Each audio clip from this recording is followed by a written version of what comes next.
Hello, you guys. So good to see you guys. Ooh, welcome, LFT. Thank you for joining. Now you can use, I found a cute little bomb emoji this morning with like a daisy on it.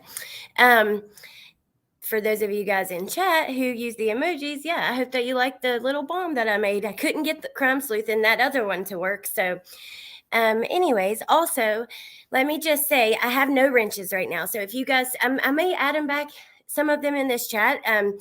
Because definitely Nikki Rex, I plan on giving you yours back, and many of you guys in here, if you still want them. So please let me know if you do. There's a couple reasons why I've taken them all. I want to do things differently here. I'm also pretty disappointed and upset with YouTube right now, and so that's just how I decided to do it. I thought, I'm going to remove them all. And if somebody wants to be a wrench, then you guys, if you had one before and you still want to do it, please let me know, because then, and maybe I can create some kind of group chat or something that everyone is in. And there are several creators that were wrenched here that are just friends of mine, and I'll give those back. But I don't know. You guys just let me know what you want, and oh, Woofy, you're definitely always going to have one. I almost thought about leaving just one right now, but just to make it even and fair with everybody, we'll just leave it like this. If trolls come in here, ignore them. I don't know what, we're adults. It is what it is. But anyways, let me say hello to you guys, because I totally missed that. It's been a weird few days, and just, yeah. So, hey, Nikki Rex. Yes, I love you, Nikki. Nothing personal at all. Hey, Woofy. Hey, Mel. Hey, Cray Cray. Punksy. How are you? Beautiful. Hey, West Virginia Holler Girl. Hey, Shannon. Let's see. Cool Gamer. Hey, Ava. Lucia. Emily. Hey, X Amount. Good to see you. Dave G. Hello. Hey, Luana. Hey, Angelina. Crumb Sleuthin, Judge and Jury. Jane Doe. Spicy Sugar. None Ya Business. Bear of Love. How are you guys? Thank you so much for being here. Hey, Daisy. Hey, Amy. Emily. Hey, Pizza Chemist. I want a hammer. Luana, Windsor? There's a town called that, not too far from me, actually. Hey, Pam. Hey, Detective Juan, Rainbow Mom. Thank you all for being here. And I hope that you guys like those little emojis. I love the little bomb. Hey, Inzantor. Hey, Tiffany. Good to see you. So there is quite a few things to talk about as far as Idaho goes. Today, I think we're going to take a focus on Zanna and her family some.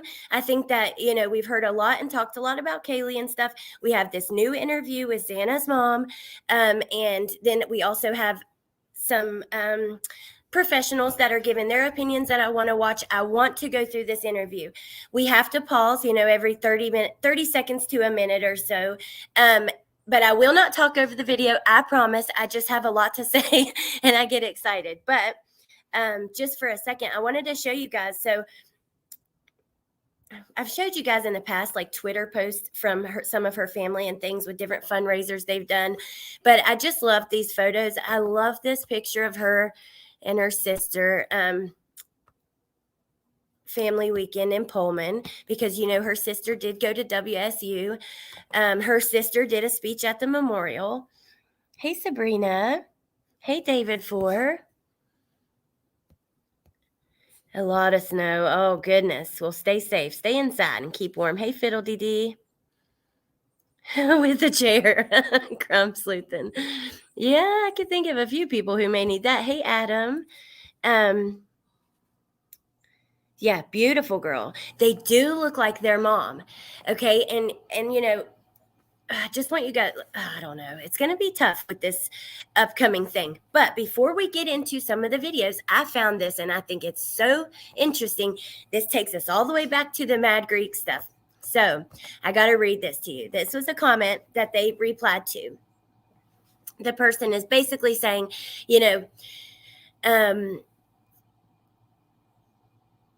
the person who claimed this has remained anonymous. If they wanted 5 minutes of fame, wouldn't they have their name mentioned? It makes sense that he would have ate there. They have vegan options. Mad Greek responds and says, because remember, everyone thought, okay, it's fake. He's never there. Mad Greek says he was never there. That is not what they said, and they make it super clear right here. They said, how about someone who doesn't actually work here? We've never stated BK hasn't eaten here. We don't know. Leaving that up to police. That person isn't an employee and made up a story to fuel everyone's need to know if he met them here. Why is this so important to you? We just want to be left alone. So they are not claiming that he was never there. Oh, thank you, Elsie. I love you guys. I missed you yesterday. I wanted to go live, but I went on. Oh, okay, thank you. Thank you so much. I went on Criminalities channel, my friend Teresa, with her and Michelle, and it was really fun. But it was like 3 or 4 hours, and after that, I was just beat. And plus, my kids, they can't.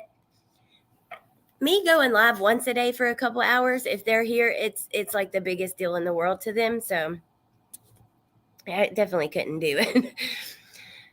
Why do you always have to go live? Why do you always have to stream and play games and fight with your brother? I don't know. My heart hurts for Zanna's mom too. And I'm very interested. After this, I'm curious to see how things will go. I really am. It is all about the wording. Oh, I miss you, Woofy. So the story about not eating out of pots and pans that might have touched meat. Yeah, I think that was just him being a jerk to his family, right? And trying to make things difficult and that kind of stuff. Jane Doe said, how much? We got so much snow. I'm having a hard time opening my front door. Oh my God. Yeah, stay inside. Oh, thank you, X amount. I like you. So, I heard you on the other show yesterday. I was just clicking on lives and I recognized your voice. Oh, how cool is that, Sabrina? Well, welcome. Thank you for being here. Yeah, I really appreciate all of you guys. Okay, let me see if there was anything else. Oh, yes, I wanted to show you guys these, and then we're going to get into these videos, okay, and the interviews and stuff. But these are just, someone who had been at the house previously before, and we've looked at these. But I think after looking at the affidavit and knowing, so let's look at this. The area in the video that we see through the window, it's circled right there. Okay, so remember that. And now I'm going to show you the clips from the video. There was, in my opinion, the whole point of this is me to say, in my opinion, I do believe that Zanna's attack, she started to be attacked in the kitchen and went towards her room where Ethan may have even been asleep in there. And that's kind of how it happened. That's my thought process, but I don't know. It's just a theory. We just don't know. But so this is the area in the video. We can see investigators were in there. They were taking photos. One of them had a Q-tip in their hand. They're all kind of circled around something on the ground. Like here. Let me see if I got the one with the Q-tip. Yeah, or whatever. It looks like a Q-tip. See, she's got something in her hand. They're definitely, and this could be, it simply could be nothing more than looking for footprints, right? Because we know they were doing that. But I am curious why some people are like completely gas masked up and protected and some people are not. That's kind of interesting. Hey, Dolly. Oh, we got a new member? Thank you. Hold on, I missed it. Let me open. My phone's almost dead, but. Oh, Nikki, thank you so much. Thank you.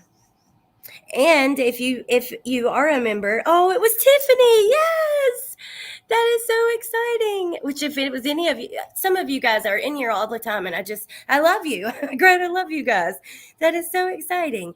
So if you have a membership in here, please don't forget I have a membership giveaway that I'll probably choose, I guess maybe tomorrow.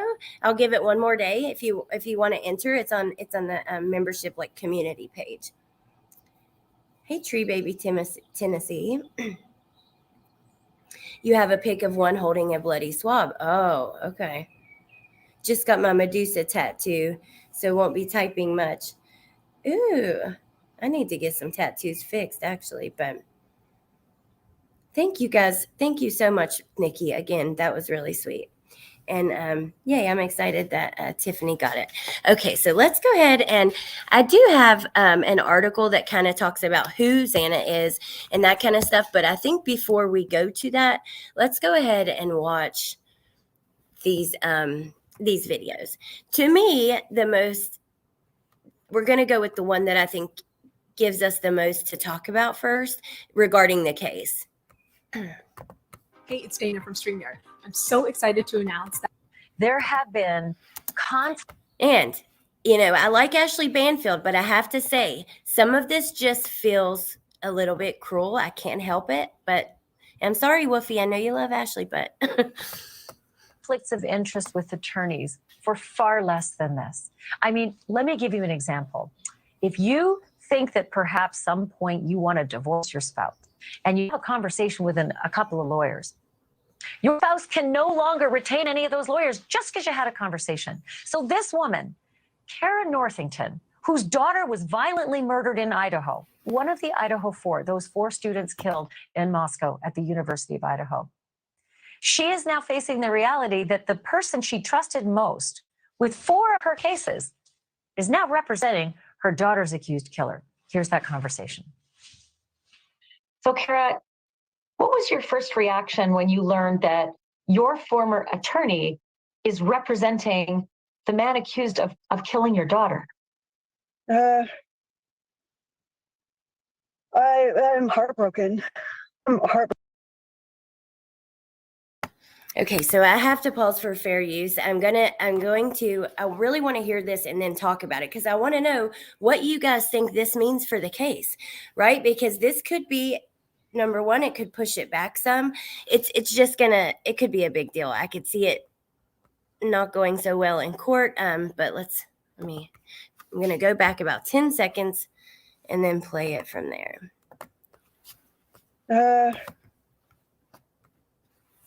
I'm heartbroken.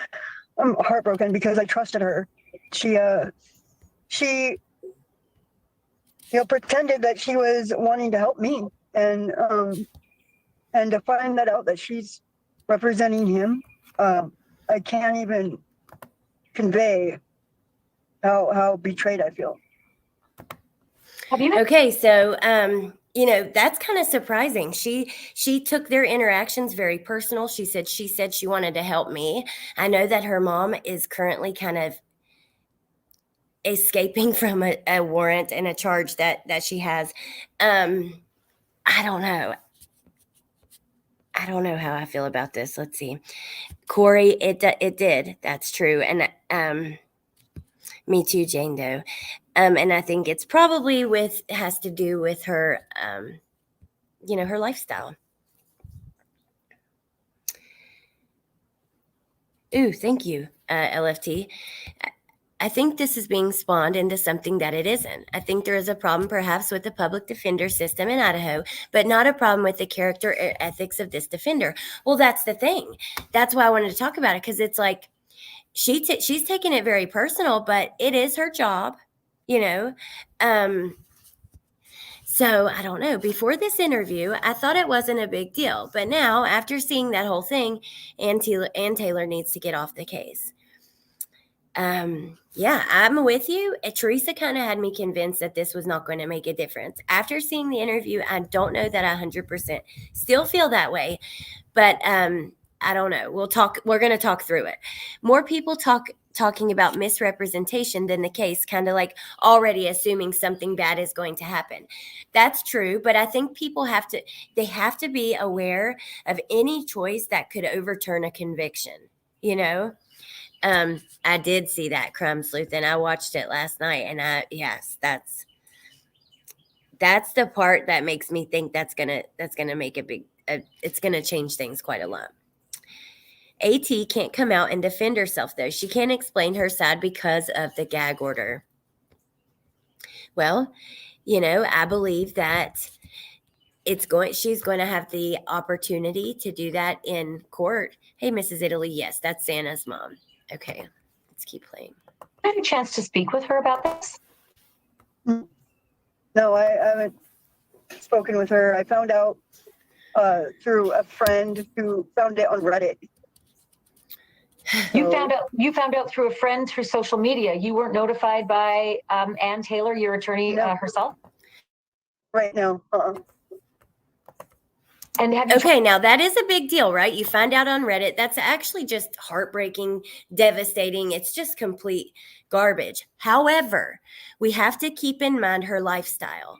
Does she live in a stable place where she can receive mail? Do they have her phone number? We know that she is currently kind of on the run from some charges. So I just think it's possible that they tried to notify her, but maybe she hasn't received it. But that's just, an observation and my opinion. And I'm not even certain on that. It's just a possibility, basically. tried to reach out to her? No, I just found out today, literally.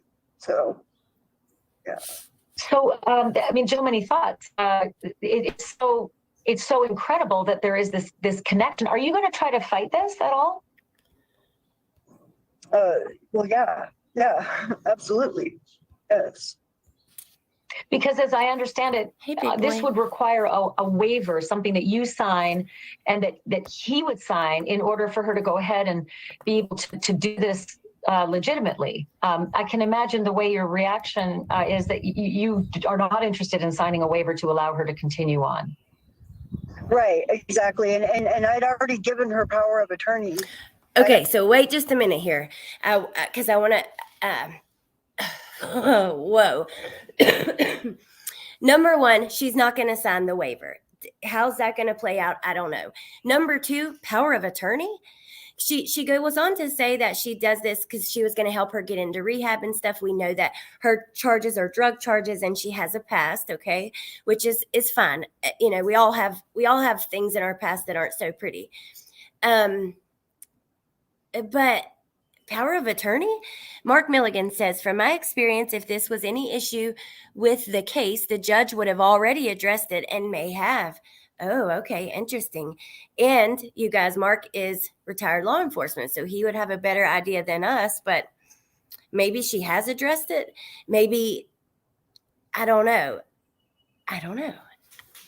Because we see, I don't know.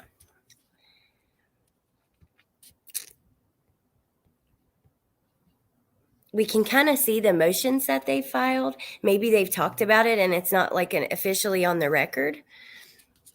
Me too, none of your business. I do too. She represented exactly, Debbie. Some creators have put it out that kind of, she doesn't even know her. There's no conflict of interest. She's running from the law. She hasn't even showed up yet. Well, this is her fourth case with this lady. So I messaged one of the attorneys I used to work for. He said the waiver had to be signed before Ann appeared with Brian, so someone signed it. Who is the question? Wow, LFT. I don't think it's as big of an issue or conflict as many people may think, but that's just my opinion. That is what Teresa said as well, LFT, which she kind of convinced me, but I don't know. Let me keep playing this. This changed my mind. Now I'm all over the place. I already signed over power of attorney so that she could help me with getting into rehab and whatnot. And so, I mean, I don't understand how she could do this. I don't understand. Now, what happens now? Is that normal? Does anybody know that? Is that typical that your defense attorney would become power of attorney so they can help you get into rehab and stuff? Because I don't know. That does not make a lot of sense to me. I got to be honest. You know, I've never had like these kind of legal situations. However, you guys know I'm in recovery, almost 7 years in recovery, and I can see like a lot of people that need help finding the resources and stuff to get clean and better their lives. But oftentimes there are a lot of people that their specific job is just to help people find resources and stuff. I don't know. That just, it seems a little weird, but I don't know. Now, does she still have power of attorney, or what goes on now? And no one has reached out to you from the public defender's office to help you navigate next steps? No. Have you been in communication with the police and prosecutors about the next step in this process and where you might fit in? No. And do you want that? Do you want to be in communication with them to understand what's happening and what they're going to be doing as they move forward in prosecuting him? Oh, yeah. Yes. So no one has reached out to you? No. My God, that is just so sad. Look, doesn't matter. I don't care. Look, drug addicts, they oftentimes are not the best parents, right? When they're in active addiction. That's just the truth. I'm not being judgmental. I've been there, so please don't take it that way. I'm just saying, I've said it on my channel. I don't believe that any parent who's doing hard drugs needs to be around their child because of the damage that they may cause, and I'm not judging her or anything like that at all, but I'm just saying, is it possible that maybe no one has reached out to her because she's a little bit harder to get a hold of and that kind of stuff based on, I don't know. That's just my first thought. Like, there has to be a reason. And also, how involved was she prior to this happening? Because that's going to make a big difference, right? My oldest son, his dad is not involved in his life. We haven't even seen him for several years. If anything happens with my son, I don't give a shit. He has no matter what, say he gets in trouble at school, there's some kind of, he wants to do some kind of program, any decision that about my child, he has no say so. And I would never even think to reach out to him or give him, because he's not around. So Mark says, I would think the attorney would have had to disclose this before ever being assigned to the case. Ooh, that's cool, crime sleuthing. I worked at a criminal defense law firm for 7 years. My mom did too, before she ended up retiring from the Federal Bureau of Prisons. But before that, she worked as a secretary for an attorney. A monkey wrench. Ann Taylor also represented Maddie's stepmom. It is. It's crazy. I have never seen any attorney have power of attorney for anyone, period. Okay. That is so interesting to me. I don't know. Maybe did she use the wrong word? I don't know. Oh, thank you, LFT, so much. Let me go ahead and grab those. Actually, because I do want to hear the expert opinions on this kind of stuff. Thank you so much, LFT. And have a good call. Hold on, It says, best explanation of conflict of interest I've ever seen. They are still humans. Yep. Yeah, this woman is suffering horribly. Yep, I agree. No, she's not incarcerated right now. Hey, I am Christy. That is true, Jeanette. Hey, Karen Canada. We just got started actually about 20 minutes ago, and we didn't get straight on it. So we're just a few minutes into this interview. We did show a couple things in the beginning, which I can always show those to you guys again at the end, as far as Mad Greek and stuff like that. Oh, gee, of course. I love talking to you guys. Good morning, Van Life Adventures. Some people get really annoyed with me in my comments after, and they're like, why do you have to talk to every person in your chat? But to me, like, I don't know. I would never not. Like, that's what we're here for, and that's why you do a live chat. If I just wanted to talk to myself, I would do a pre-recorded video. So. Not the prosecutors anyway, no. Who have you spoken with? I've honestly just media has been getting a hold of me. Do you feel like you're being left out of this process? A little bit, yeah. Oh, Had you ever heard the name Brian Koberger before? No, I have not. No. And do you know of any connection at all that he might have had with your daughter, Zanna? I can't imagine. I can't imagine that she had any connection with him. He's quite a bit older than all of them, and all of their friends. Really, I mean, they didn't really hang out with a lot of older people.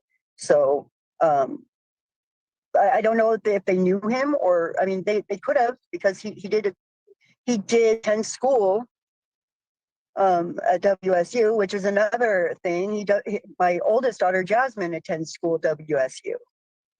And so the fact that the law enforcement knew who he was from the get-go and didn't warn us to keep Jasmine home from school.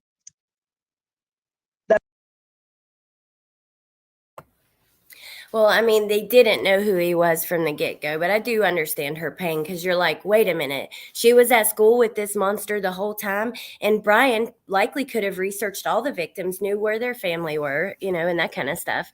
Thank you, big boy. Thank you so much. I appreciate that.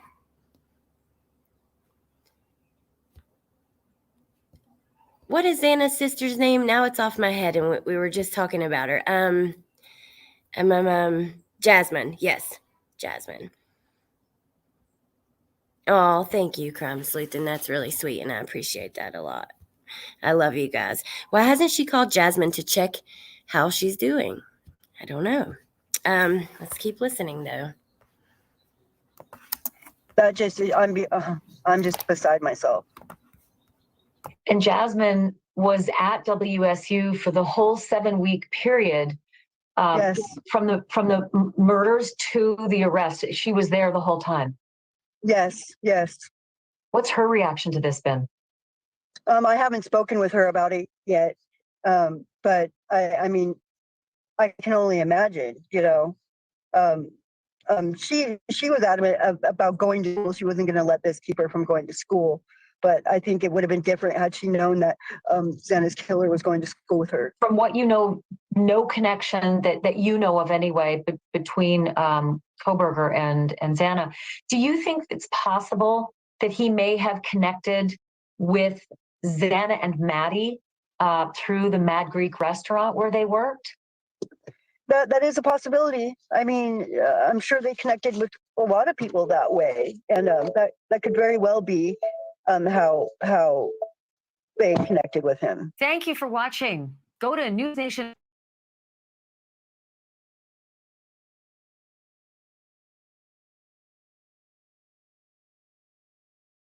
I was muted. Sorry. So Debbie says, guys, if you don't have anybody to help you when you are locked up, when you are locked up, which she was when she signed the POA, you sign over POA. I had to in my case. Okay, that's interesting. Thank you. Crime Sleuthin', I don't know. I have 3 different little videos from the channel.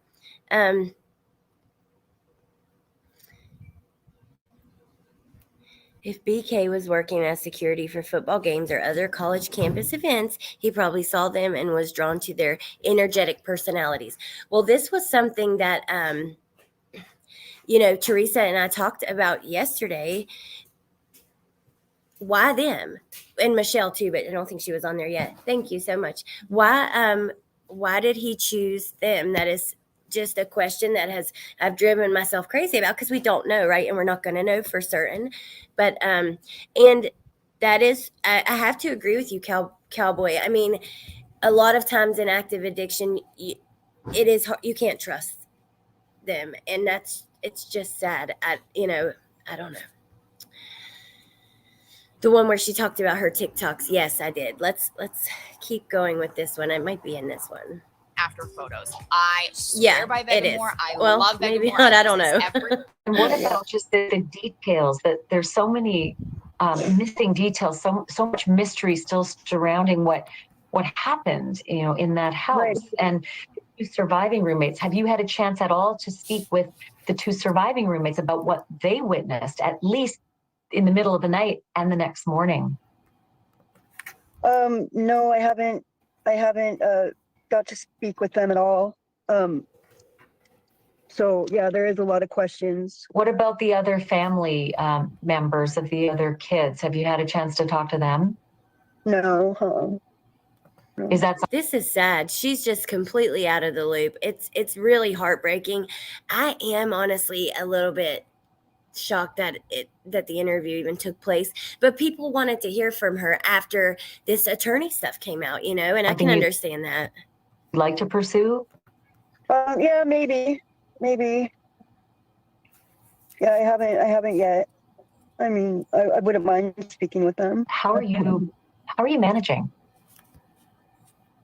I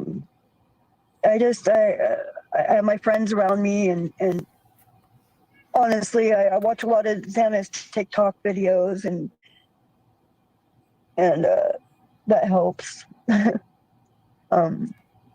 yeah, God. I mean, I'm managing as best as you can, Is there something you can tell us about Zanna, the girl you knew? Zanna was tough. She was strong. How beautiful. She was funny. Beautiful girl. She just couldn't make you smile, no matter what. And she just had a quirkiness about her that not a lot of people possess, that kind of talent to be able to light up a room like she did. Mm-mm.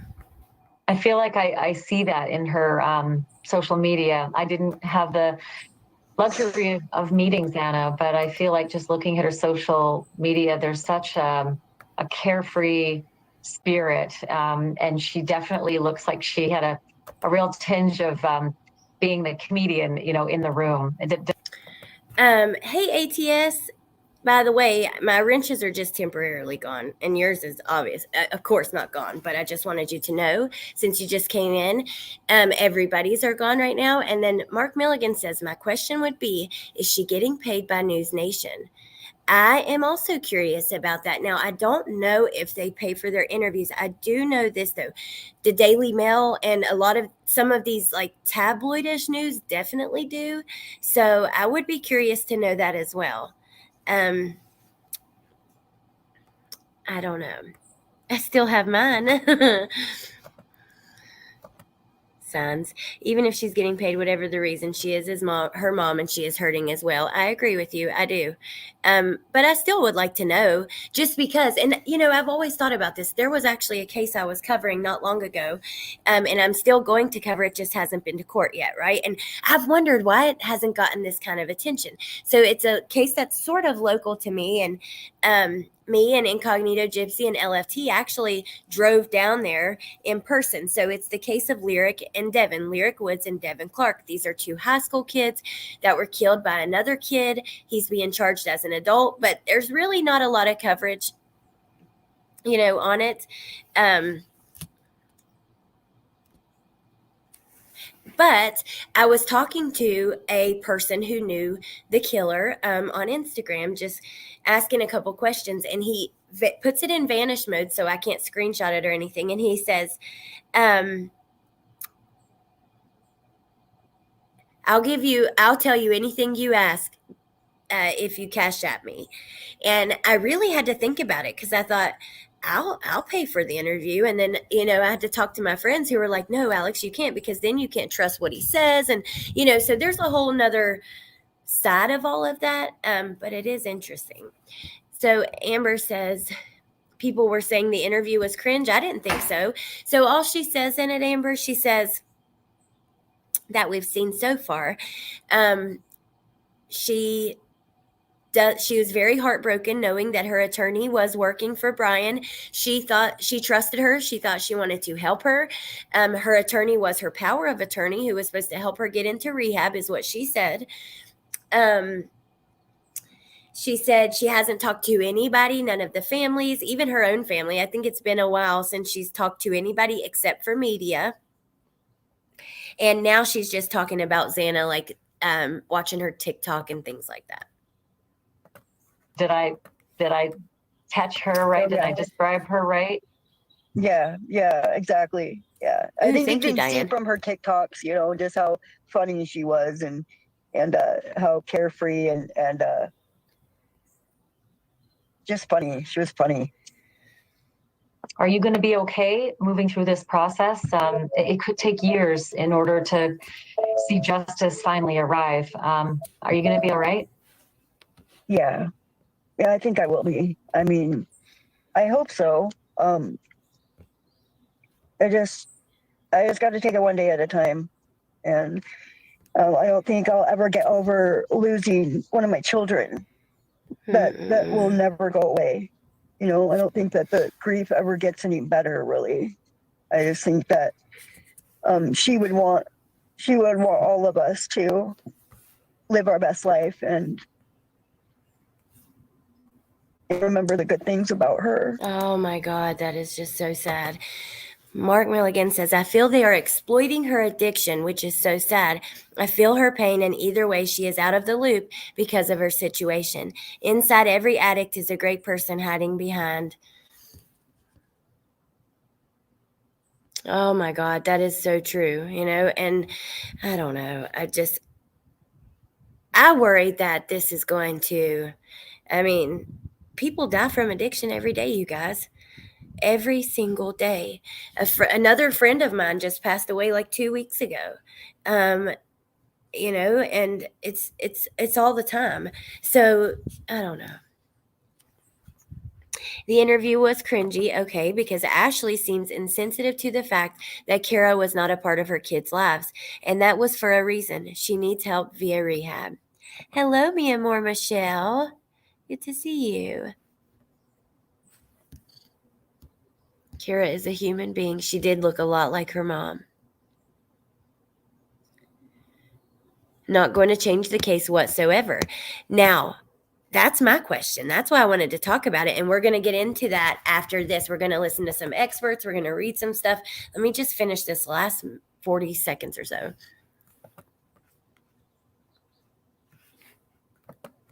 That is Kara Northington, the mother of Zanna Kernodles, speaking with us exclusively tonight here at News Nation. And I also asked her a few questions about what she wanted to see happen to Brian Kohberger, what kind of punishment she would like to see if, in fact, he is convicted of this quadruple murder. And her answer was, I would say... Oh, sorry. Dang it, I cut it off. I didn't mean to do that, but all she said was her answer was stunning, and you'll see tonight on News Nation. Part 2 of the interview comes out tonight. So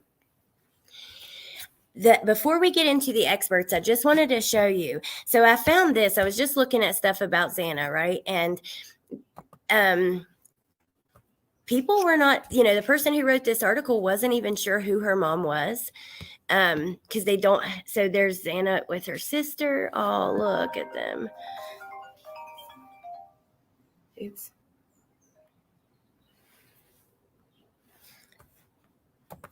Hello.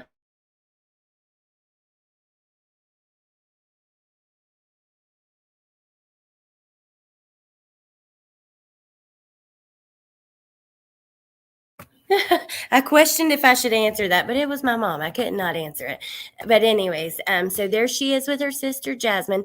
But yeah, in this, they don't even list who her mom is. It says unknown. It gives a lot about her life, where she came from, just some interesting facts about her, little pictures, things like that.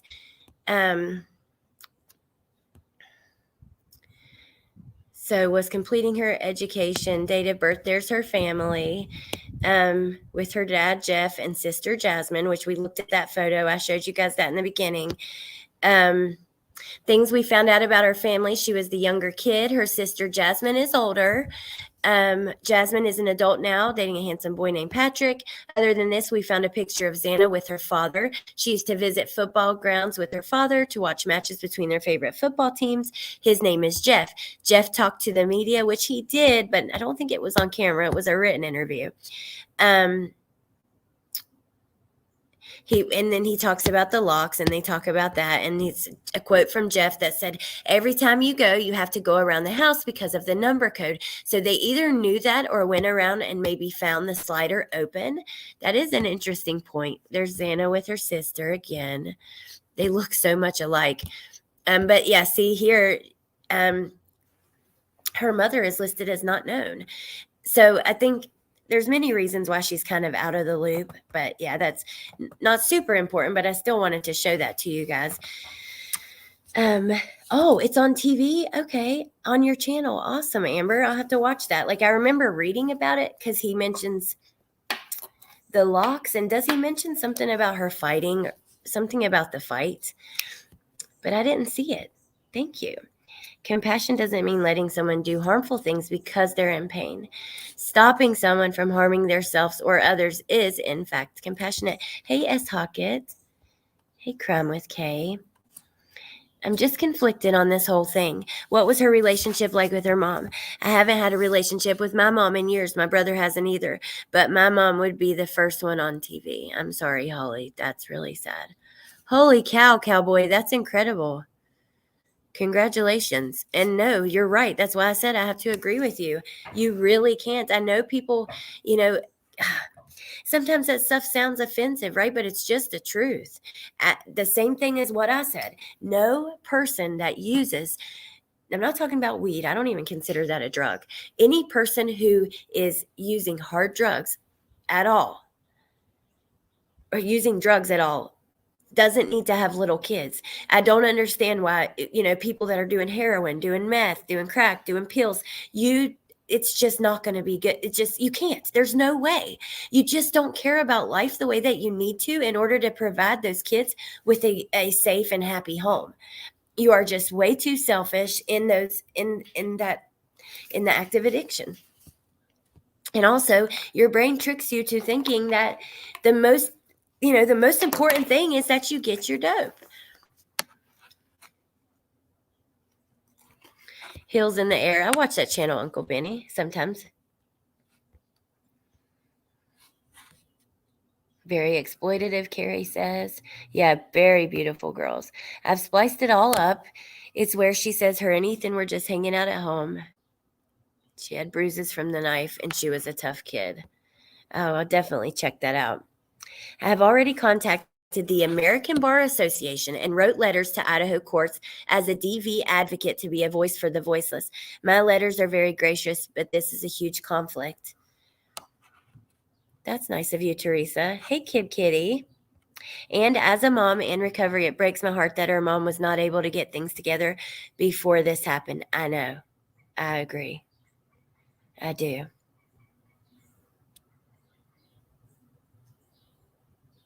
How can you not use a party, aka drug house, as part of your defense?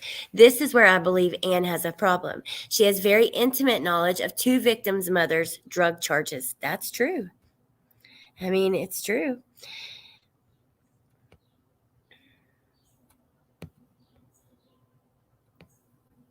I don't know how I got so behind in the comments, but Hills in the Air and Woofy was here for it. Huge difference between being a mom and a mother. I was adopted and had my mother in my life, but she was not my mom. You cannot be a mom in that state of addiction. Yep, I agree, Mark. I really do. And I guess I didn't know that you were adopted.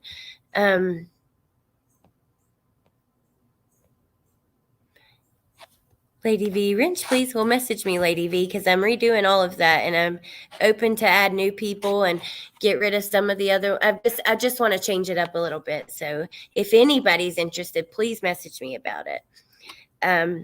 It's hard enough to be a parent as a sober person, let alone being addicted. Yep, addiction comes first for addicts, and that is just the truth. What do the drug charges have to do with the murders, though? Well, they don't, but I think this is the fear that if, let's say, for instance, and we're going to watch, I haven't watched this video yet of the experts talking about it, but I have watched, Mark Garagos discuss this the night before. So the fear is that let's say Brian gets convicted, okay? And his first thing is to say he had to file for an appeal for ineffective counsel, saying that his attorney did not represent him to the fullest potential because she had these connections with these victims. Now, there is talk of them being able to sign a waiver, and I would assume that that would say somewhere in it that in the future you cannot do that. But, I don't know. Macy says, I heard last night Anne is the only one in the area qualified to be a lead attorney on death penalty. Has to reassign 50% of her cases, has to devote 50% to death penalty. Macy, that's interesting because Teresa told me, she looked it up. She's the only one in northern Idaho, but in the state of Idaho, there was 12 others, I think, that could do it, can get him an appeal. Right. Addiction is a medical condition, and if not treated as such pretty soon, yep, hard to say what it'll be like 20 years down the line. This is a problem too. Anne would need to negotiate with the victims' families, read death penalty. I don't think she could or should do that with her history and knowledge. Wow, I hadn't thought about that. Lives in her car, no way to receive court paperwork. She has not talked to defender because she is hiding. She's been addicted for 10 years and has done nothing to accept program help.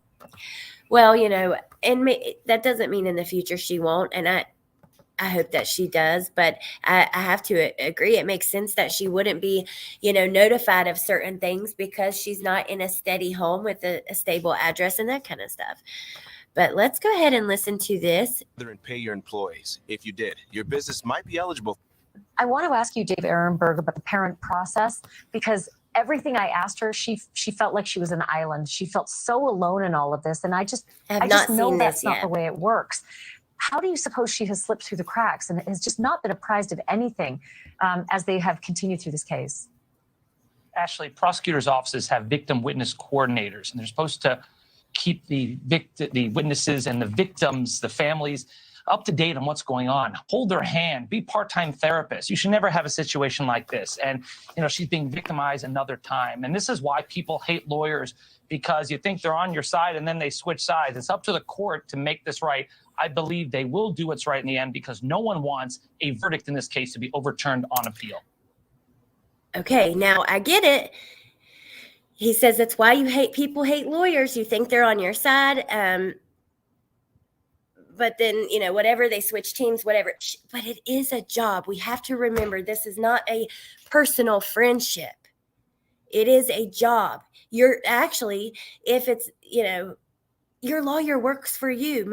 If it's not, she's a public defender, but still, the state is paying them to work for her.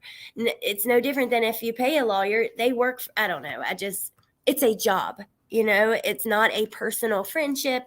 Don't get me wrong. I'm sure that happens, especially in cases where you have the same lawyer for a long period of time. But still. Agreed. And no one wants to see someone in such distress. By her own admission, she has struggled with addiction. She even trusted this attorney, this public defender of hers, to be her power of attorney, and that was cut off without her knowing. She doesn't even know who her power of attorney is right now. So here's the other part, Garagos, that I don't know how this is going to shake out, but Ann Taylor, her lawyer, former lawyer, is the chief public defender. Presumably, and maybe you can disabuse me of this, she would be assigning the next defender if, in fact, she's kicked off the case. I mean, there's so much that doesn't make sense. She's in charge of everything that's supposed to be the remedy. Well, if it would be presumably her office, which would be conflicted out. The public defender's offices, for instance, in Los Angeles, where you've got an exponential multiple of number of lawyers, the whole office would be conflicted out, and you would go what used to be the alternate public defender or indigent panel. So the way that I understand it is Maddie's stepmom, it was just someone in Ann's office representing Maddie. You guys, I can't help it but feel like I know this man. Mark Garagos. After all the craziness with the Chris Watts scammer and crazy, all that crap, I swear, I feel like I know this man.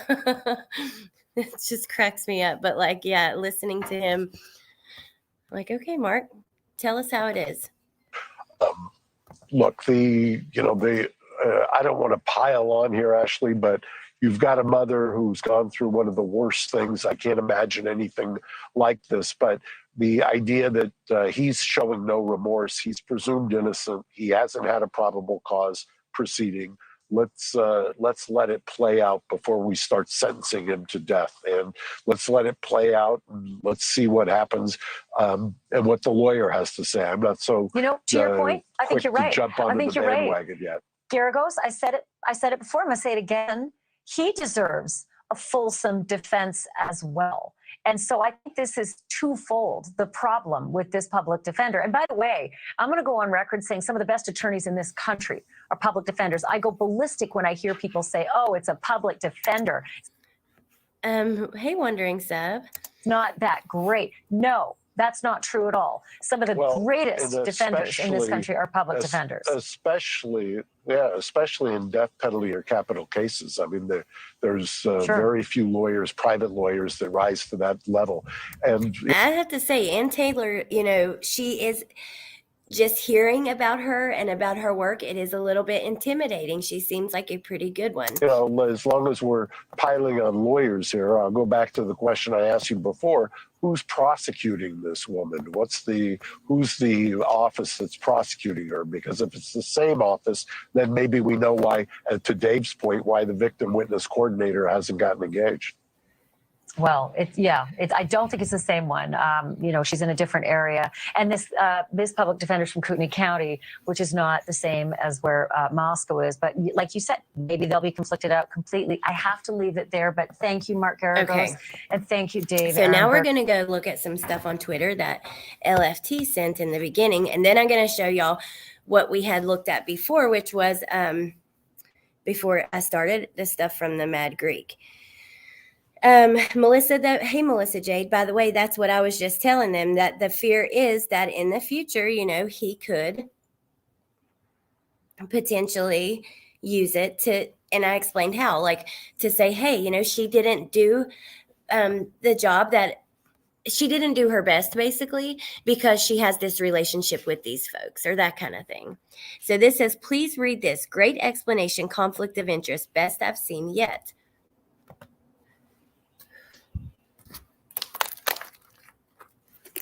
Okay, we're going to read it. In this case, Miss Taylor never represented Kara Kernodle in any case that would make her directly adverse to Brian Kohberger. In the Kohberger case, Kernodle is the mother of an alleged victim of the defendant. In Kara Kernodle's case, she is accused of possession of a controlled substance, a case that in no way involves Brian Kohberger. According to the court database, Kara Kernodle retained Ann Taylor to represent her. Neither knew at the time that the State Office of Public Defense would appoint Taylor to represent the alleged murderer of Kernodle's daughter, Zanna. Kara Kernodle has a lengthy criminal history, most of it relating to drugs and alcohol. There is also evidence in the court record of family disruption and parental discord for Zanna and her sister. None of that overlaps in any way that we know of with Brian Kohberger, unless they do know each other, which Kara has denied. This is kind of what Teresa was saying. If Miss Taylor had previously represented the victim, Zanna, the analysis would be different, because in that case, there would be a chance Miss Taylor could have learned information about Zanna that could later be used at trial to discredit her as a victim or call the circumstances of the crime into question. And in this case, unfortunately, Zanna is deceased. The plaintiff is the state, not Zanna, Ethan, Maddie, or Kaylee. It is not unusual in smaller jurisdictions for these kinds of situations to arise. To further complicate the situation, Ms. Taylor is one of only 29 lawyers in the state's Capital Council roster. Of those 29, only 14, including Ann Taylor, are qualified as lead counsel on capital cases. Ann Taylor is the only qualified lead attorney in her district. Okay, one second. If Miss Taylor had a question about whether she had a conflict of interest, she would most certainly have consulted with the experts at the Idaho State Bar. Here is a breakdown of my analysis. Taylor was retained to represent Zanna's mom in a drug possession case. There was no way either could know that the state would later appoint Taylor to represent the alleged murder of Kernodles' daughter. Many other attorneys are qualified to represent a client in a simple drug possession case. Taylor is the only lead counsel qualified capital attorney in the district where the Kohberger case arose. Taylor's acceptance of the Kohberger case is not a conflict because she has never represented anyone directly adverse to Kohberger, and her representation of Kernodle is an unrelated case, would not materially limit her responsibilities to Kohberger. Taylor's withdrawal from Kernodle's case was advisable out of respect for her and to assure that there was no appearance of impropriety or conflict. I know this feels like it might be a conflict of interest, but it's not. Now, see, that's what they're saying. That's what this tweet says, and I'm open to hear all sides, but I definitely do disagree with that. I disagree with all of that. I want to take you guys back for just a minute because there's another video they did the night before Zanna's mom came on with the attorneys. Not only that, I think that we've had professional people say that, you know, it is a conflict of interest, basically, many of them. And that's what I'm going to show you guys. Oh, by the way, look at this. News Nation. Research shows cannabis is not a, quote, gateway drug. That is quite interesting. I think that cannabis is a wonderful miracle from God. However, I don't think that anyone under the age of 25 should ever use it because your brain is still developing, and I just think that it causes lack of ambition and stuff like that for younger people. But I do think that it could be a miracle to so many people medically for different reasons. Okay, so just a moment. Let me find this. I'm going to check the comments before we watch this, but I just want to grab it so that we can, because I want to show you that there are several, attorneys that disagree with what we just read, and it could go either way. I don't know. I'm not an attorney, so I'm not going to act like I'm the end all be all. I think we have to wait and see, but I like to hear from all angles.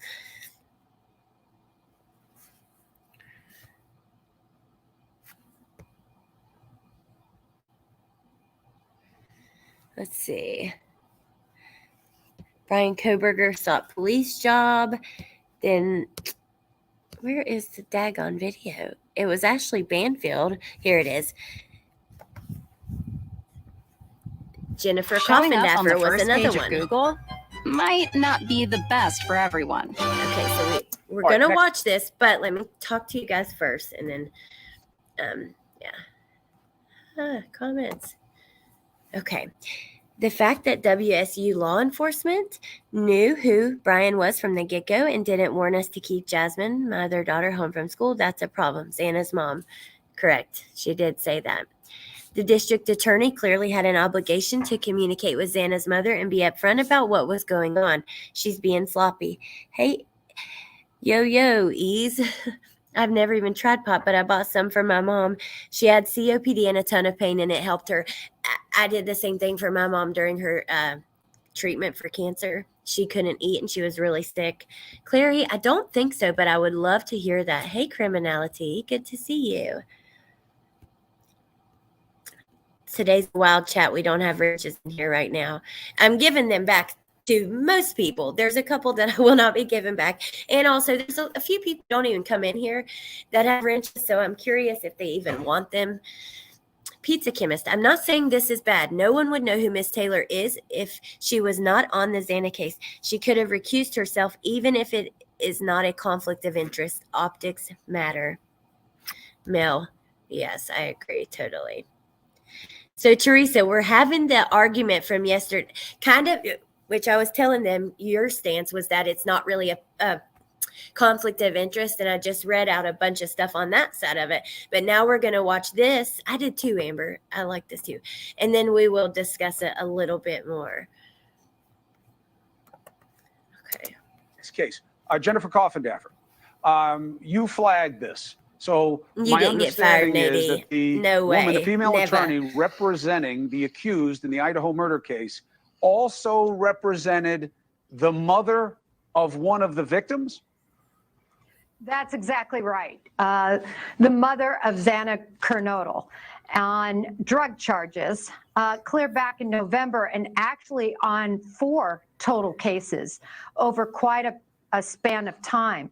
So here is somebody that is representing the mother of one of the deceased victims, and yet also represented from about up until the 5th of January, when she finally put notice of this conflict and conflicted herself out, withdrawing from the case, and the case was then assigned to another attorney.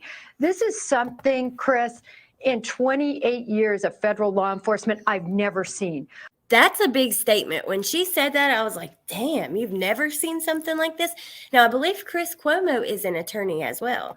When a public defender has a conflict, they do not accept the next case that is the conflicted case. You would never get rid of the defendant that you had been representing for a great period of time on 4 different cases to take over another case. Death penalty aside, because there were other attorneys that were able to represent Brian. Counselor Darden, do you take this case if you're the counselor involved? You mean, do I take this case if I'm private counsel? I don't take this case if I'm the deputy public defender. I don't take it. No. See, now this is interesting. This is what I mean. There's opinions from all over. I think it really could fall either way. That's kind of because I'm seeing, so many different opinions from professionals in the field, from police professionals, even like Teresa, you just got your degree. I mean, from people that are not dumb to this stuff. We had Mark Milligan in here previously that was, saying it was a conflict of interest. We're hearing it from all over. So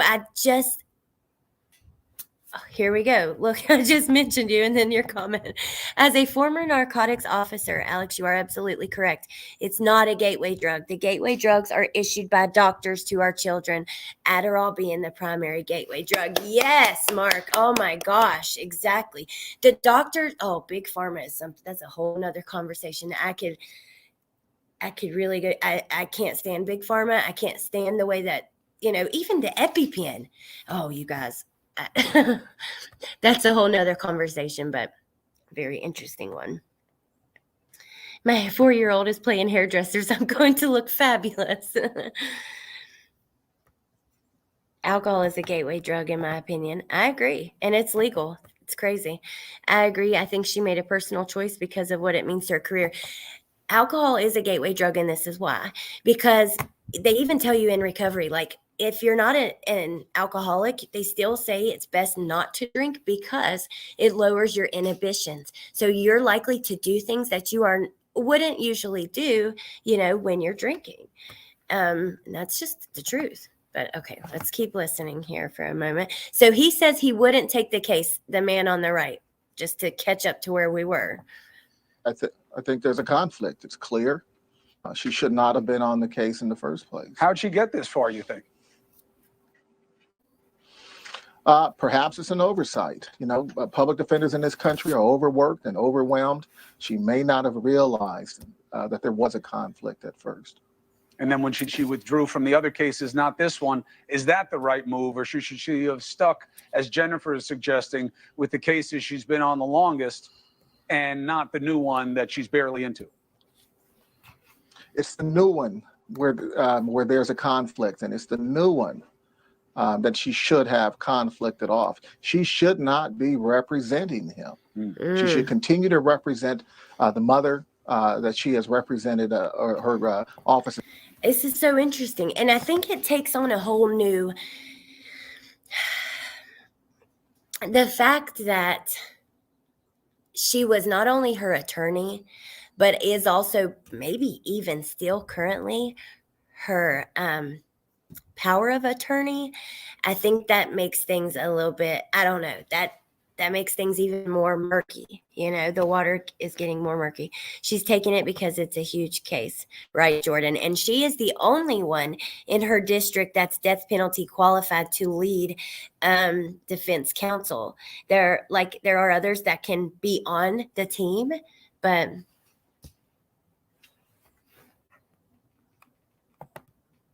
time traveler, please stop, because I don't know what's going on, but I'm going to block today because I don't have any mods. Hey, Rescue Mom. And remember, I said, if anybody, I'm going to add many of my mods back, but if anybody isn't one and wants to be one, please let me know. Or if you had one and don't want it now as well, please let me know. They're opening the door here for this to get overturned or a potential mistrial. Why do that? Courts will say they couldn't find her, I bet. I could see that. Everyone should watch the documentary, The Pharmacist. Thank you, Melissa. Thank you so much. What did Teresa say? Where's she at? Not who I want advice from. Who?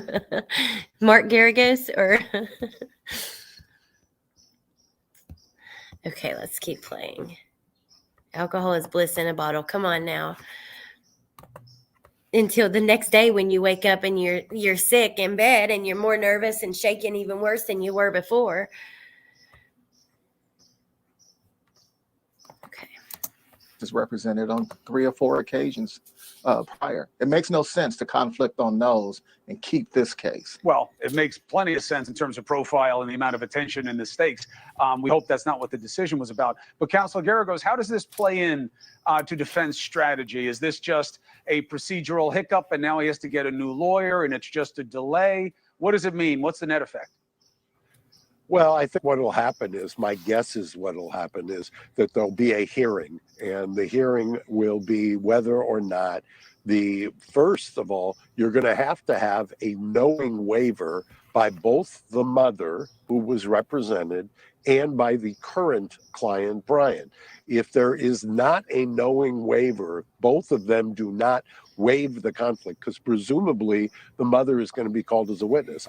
No, I know I don't see her being called as a witness just because, like, presumably you don't know, but they don't have a relationship.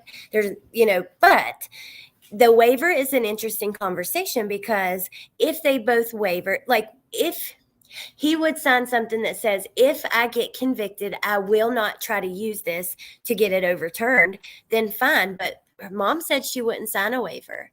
So if they both have to sign one, that's going to be interesting.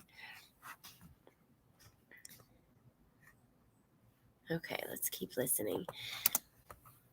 In her defense, if I don't know, this issue was raised today, at least, or I was told about it today, but obviously she knew about it a week ago. Mm-hmm. If she got a waiver already from the mother, if the mother said, that's fine, I understand, you got to do what you got to do because there's a limited number of lawyers in Idaho who have death penalty experience, then I suppose that they've already submitted a waiver or they've got it. If they don't have a waiver, the judge and or the prosecutor is going to, I think, are going to say, we need a hearing on this, because boy, if there is a conviction, the first thing that's going to happen. Okay, we're going to pause there because I want to let him explain that to you guys.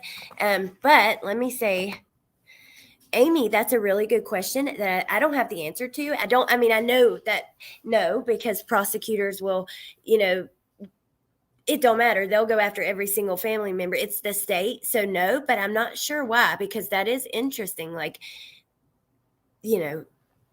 but I don't know. I know there isn't a conflict of interest on that side. That would never work, but it is interesting to know why, and kind of the details of that. If there's a conviction in Zanna's mom's case, okay, that makes more sense. This is interesting. It does give me a different slant on thought again. Mom said she would definitely not sign one. Yes, she did. Okay, so let's hear what Garagos has to say about this.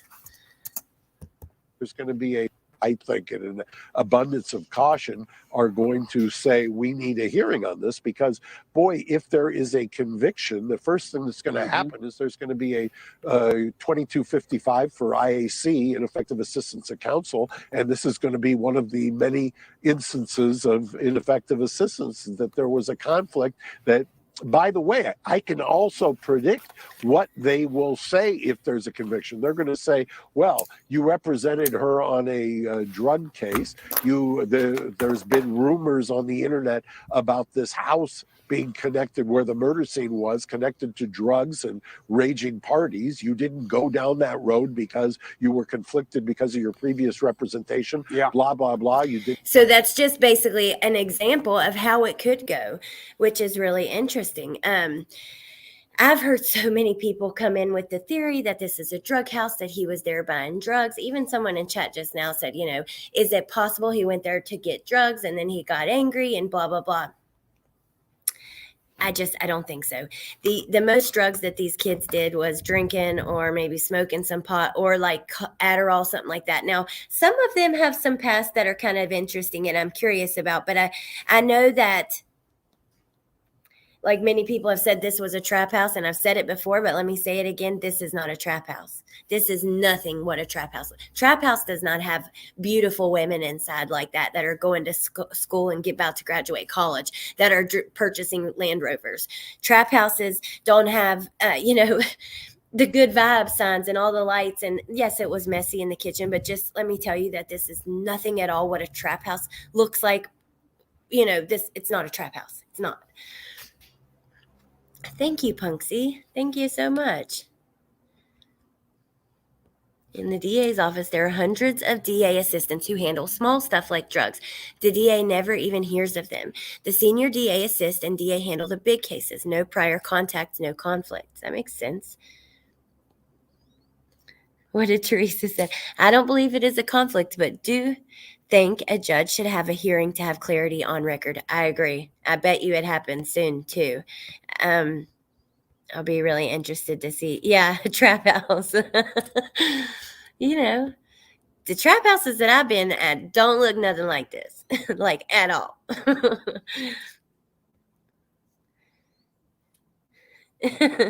Maybe headlamps, but that's it. A judge should rule on it at the very least to establish now that it can't be an issue down the line. Yep, I agree. Chrissy, does prostitution happen at trap houses? Oh, yes. You got prostitution. You've got, lots of people that don't live anywhere that sleep in the floors. And it's, yes. I mean, yes. Justice from A to Z. That's really sad. They are suffering. Aw, thank you, Broken Justice. Thank you so much. I appreciate that. Where druggies do drugs, buy drugs, run down, dirty, etc. Correct. Right. A trap house is where somebody sits there all day long and slings crack or heroin or whatever kind of dope they're slinging. You got a drug dealer inside and, that's.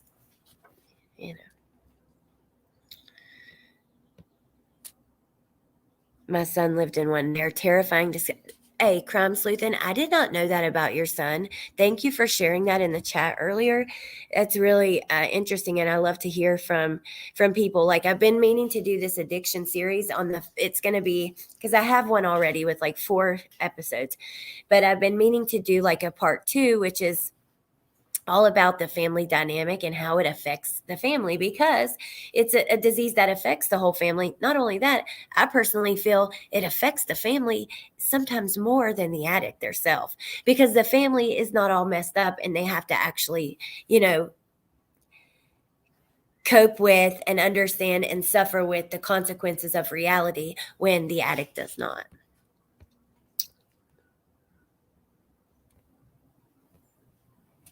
Yes, scary, for real. I'm in recovery. Oh, congratulations, Ghost of Stacy. You'd be surprised how beautiful Zanna's mom will be again when she gets clean. Weight gain, clear and fresh skin, light in her eyes. Absolutely. I have a video on my channel you guys can watch that has pictures of me and my addiction. And yes, it's crazy the way that you just look so unhealthy. I know, Angie. I said I feel like I know Mark Caragos now. Yeah, boarded up over the windows. It basically condemned. Exactly. Okay, so before we oh, that is so awesome, Crime Sleuthin'. I'm happy to hear that. Before we get too much further, I'm going to let you guys go in a moment, but I want to show, for those of you who didn't come in at the beginning, some of the things that I showed. So I found this really interesting. Mad Greek, remember the conversation we have? People magazine comes out that Brian is not only following the girls on Instagram, has reached out to the girls on Instagram, but they also say that he had been at the Mad Greek and they had talked to an employee and that kind of stuff. Mad Greek comes out and just says it's not true, basically. But we don't get real details until this, which I thought was really interesting. And Teresa, I hope you've seen this. I sent it to you. But Teresa had always said from the beginning, like, they never said he wasn't there. Well, listen to this. And I agree. The trauma could make her worse, and it could help give her ambition to get better.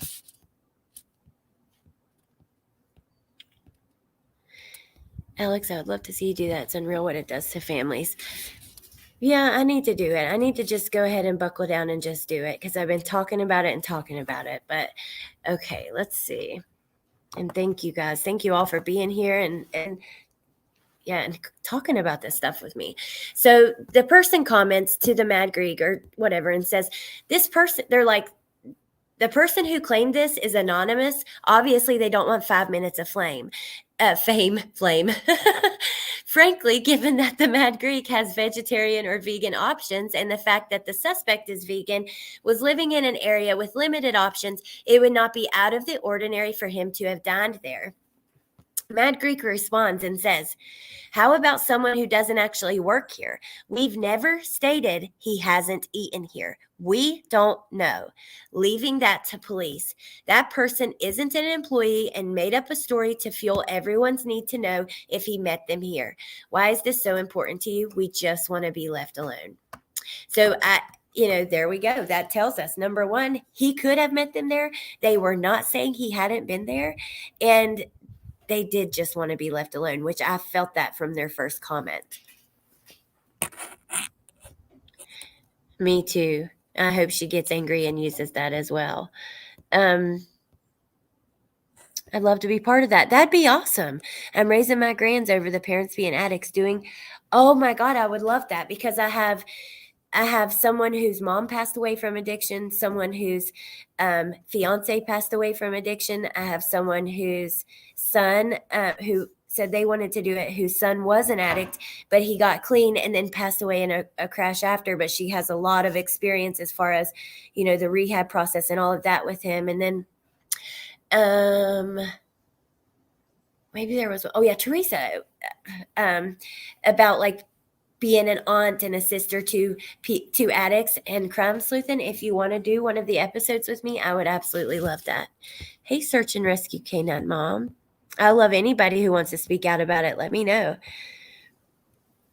Oh, thank you, Mama Linz. I appreciate that so much.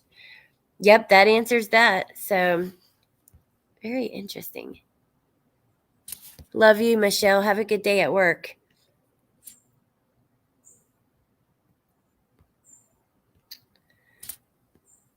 See. I didn't know that, Rainbow Mom. I'm so happy that you survived. I'm so proud of all of you guys in here. She's sick, but hope is not lost. I don't know what was said, but I agree with you, Melissa. I'm trying to scroll back to see what was said. Zanna's mother is on the run and lost all representation. Which I think that is a point to be made, because it could be why she has not heard from them. But I think that's about as far as that goes. Okay, you guys. Oh, that's awesome, Tar Heels fan.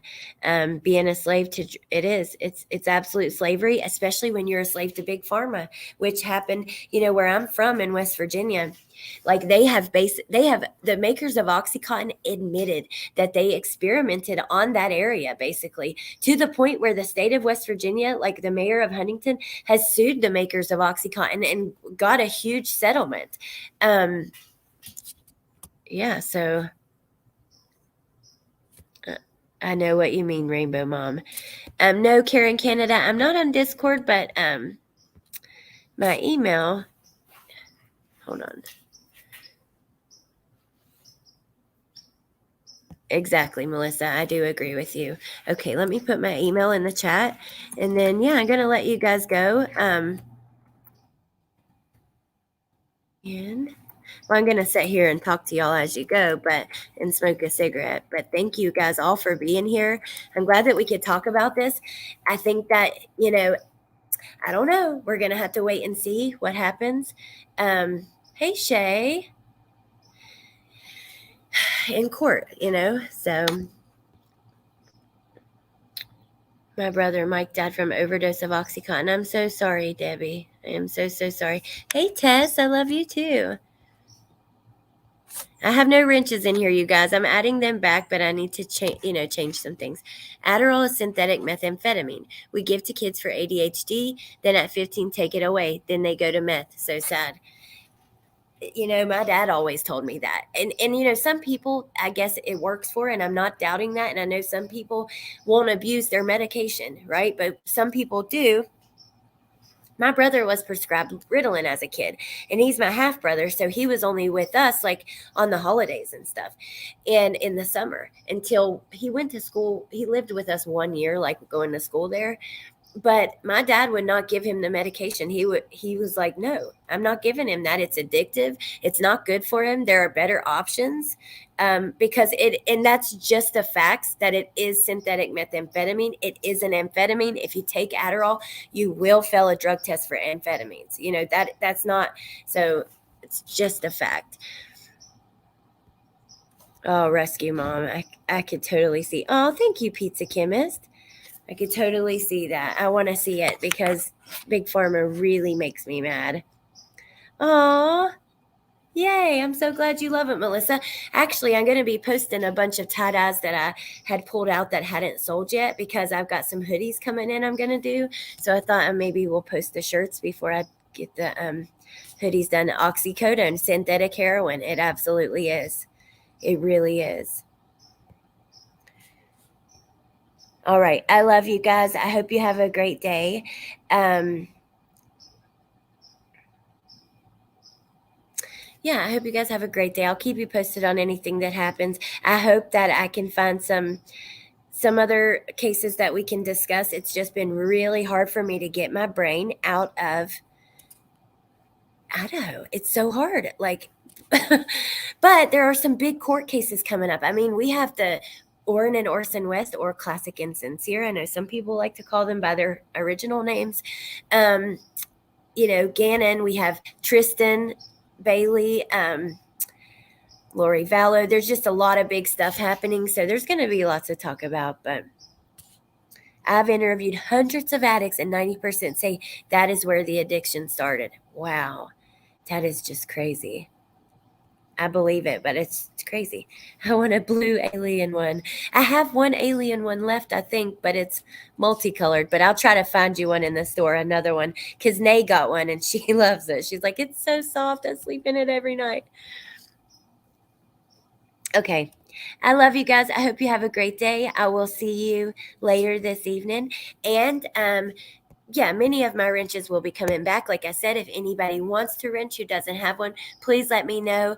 I hope you guys have a great day, and I'll talk to you soon. Okay, bye.